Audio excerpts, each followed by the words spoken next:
Good evening, viewers. Saturday the 14th of March.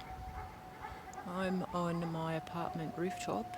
Again, the same spot where I shot the video in February, where I first talked about my concerns going to Krakow. Humorous concerns. I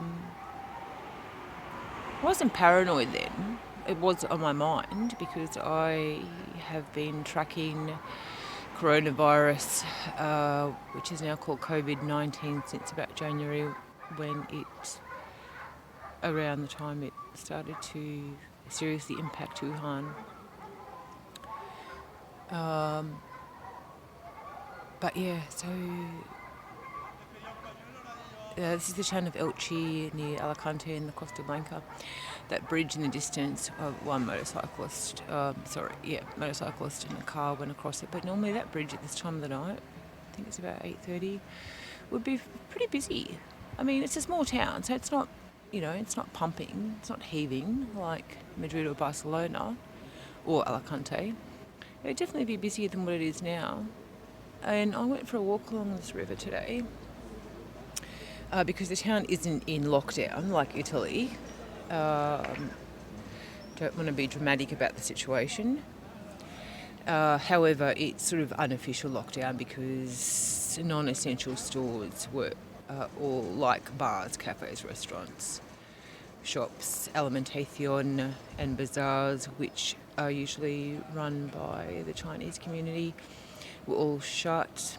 Aldi was open. I went to the shops and it wasn't a panic buy, it was my normal Saturday shop.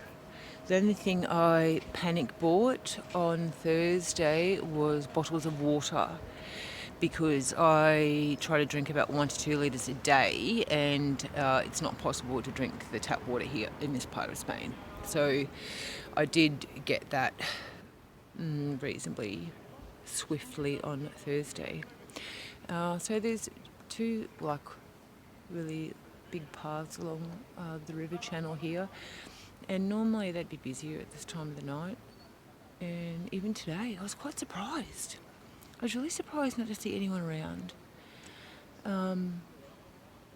Maybe it's because I have been watching the developments of COVID-19 I've been watching it for about 2 months. So it's sort of old news for me, even though it's just been this week where the number of cases has increased exponentially in Spain, with Madrid being the hardest impacted. So yeah, there's a little plaza down there.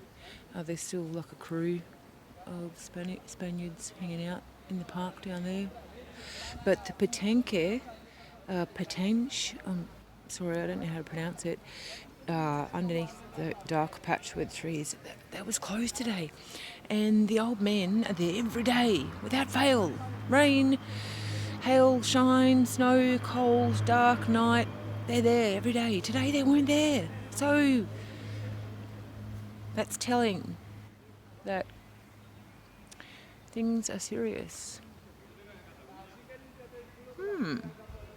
Interesting times indeed. I would still probably be here doing this because I don't have a big social life at the moment. But I am disappointed. I've accepted it. But on Thursday, I received a message from my friend that nightclubs in Berlin are closed. It's an unprecedented move. I mean, the Berlin techno and club scene is huge, massive. Techno tourism is a thriving business nowadays, and has been for quite a while. And I had a trip with my friend Gerard from London to go there next weekend. It's a long weekend for 4 nights to go partying, because there's not such a big club scene here. And we won't be going. On Tuesday we were still going, and because places were still open. And because I don't permanently live in Europe, I was going to take the risk and still go. But now the Berlin Club committee closed everything from Thursday the 12th of March until the 19th or the 18th, sorry, of April. So nothing's open in Berlin, so there's no point to go. There's no point. SOS, yeah, so gutted. I was gutted on Thursday. But now today it's out of my control. It is what it is. I have to accept it. Luckily I can get a free change of flight, but it'll be tricky for me to coordinate another time with my mate. So I'll try and go the end of April before I head back to Australia for some fun times and sightseeing of one of my favourite cities. Yeah. And dancing, which I love. So, yeah, that's interesting. Unfortunately for me, another string of obstacles that I've had in the last 5 months living here.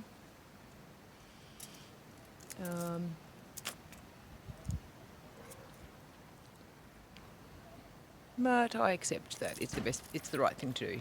It's the best thing to do. And I hope that the club scene and promoters in Berlin can reopen doors and get back to business quickly. And likewise, everyone else that's affected by this historic and unusual pandemic. Very interesting times indeed. There's my glass of wine. Look at that glow. Oh, there's a couple more cars going across the bridge. Yeah. Well, just a short note to capture the difference in vibe, although it's a country town, so it's not greatly different. I don't think we'll be getting out on our balconies and rooftops and singing like Italy, but it's a beautiful thing to see. Human spirit lives on, and because we are adaptable and resilient, and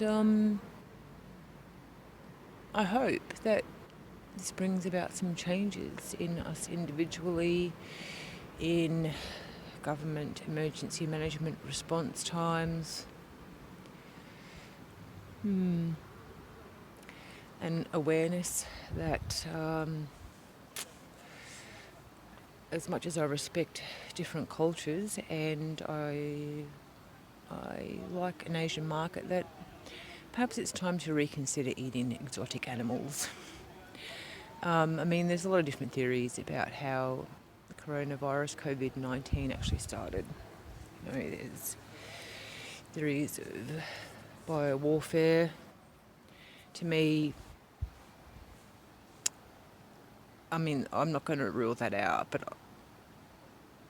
I think it's a long bow to draw to say that it was China that created it. Why would China, such a huge economic power, shoot itself in the foot?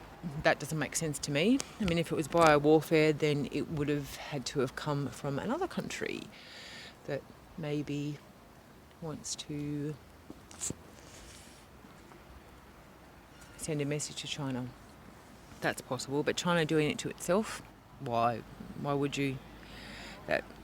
I mean, I would need a little bit more evidence to be convinced of that line of thought, because they've lost billions and billions and billions of dollars, and the cost of building hospitals in 10 days, yeah. So, I mean, one thing I thought is that maybe it was just like a staff member. I mean, there's a lab close to Wuhan. I mean, could have been a staff member fuck up. You know, people are human. We make mistakes. I've made a big mistake about 15 years ago in a government job. Compromised a client's confidential material.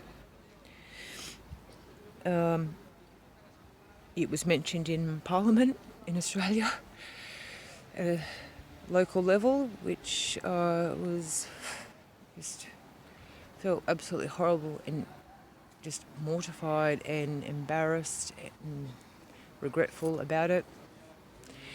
People are human. I mean, I made a mistake. I was working long hours. So, no, I haven't read that line of thought anyway, but, it's linked to the market. So if it is about, I mean, Asian food markets, I haven't been to China, but I have been to them in Indonesia, Bali, Vietnam and Thailand.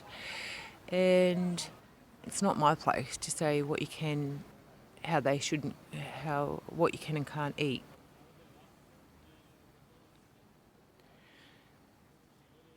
Well, because that's me dictating my Western values.